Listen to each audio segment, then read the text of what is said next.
To set the stage in Pennsylvania, when you talk about assets, we have 120,000 miles of pavement, 25,000 bridges. You start to look at the numbers of those 25,000 bridges, 4,500 of those bridges right now are structurally deficient or classified as structurally deficient. Does not mean that they're not safe, but that they need infrastructure investment right away. So we've used a public-private partnership under our Rapid Bridge Replacement Project to look at investing $899 million into our aging infrastructure to replace 558 bridges over a 4-year time period.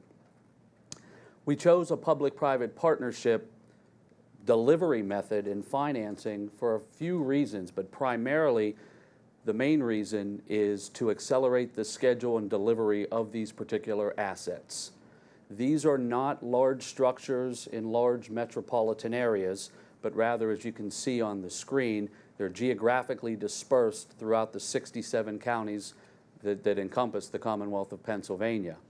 So we have an opportunity through this public-private partnership to accelerate the delivery of these bridges and to enhance the economic vitality of those particular regions and bring goods to market that are still critical, but again, that aren't necessarily on our urban or in our major metropolitan areas.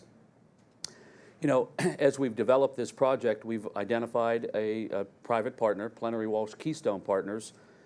Their main responsibility is to lead the design, the construction, and the maintenance efforts for these 558 bridges over a 4-year construction period.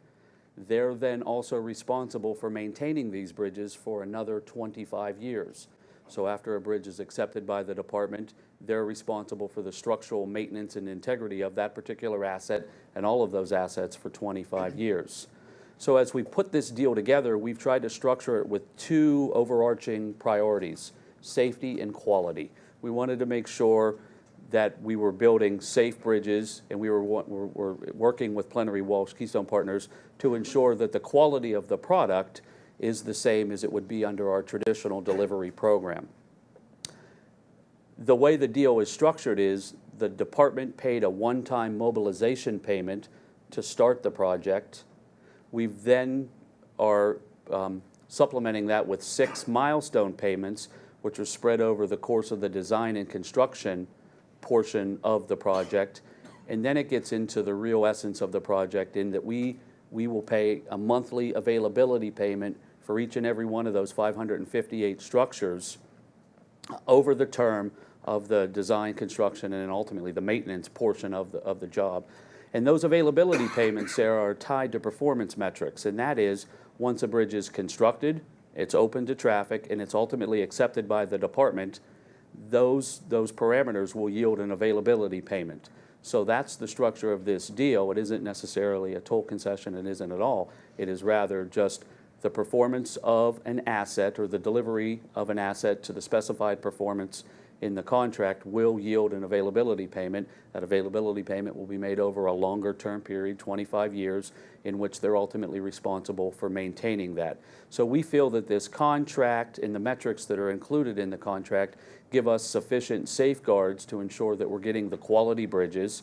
We also feel that there's an incentive in there for the rapid design and construction of these bridges, because as the bridges are constructed and ultimately open to traffic, which is the most important part of this, that yields an availability payment in which our partners at Plenary Walsh Keystone Partners have the ability then to pay their construction company, the lenders, the shareholders, and ultimately that. So, we feel like through this rapid bridge replacement project and through this structure of an availability type design, build, finance, and maintain P3 contract, that we've put a pretty good structure in place that could be used as a model elsewhere when you're looking at, bundling assets together and providing, long-term maintenance performance over a specified period of time.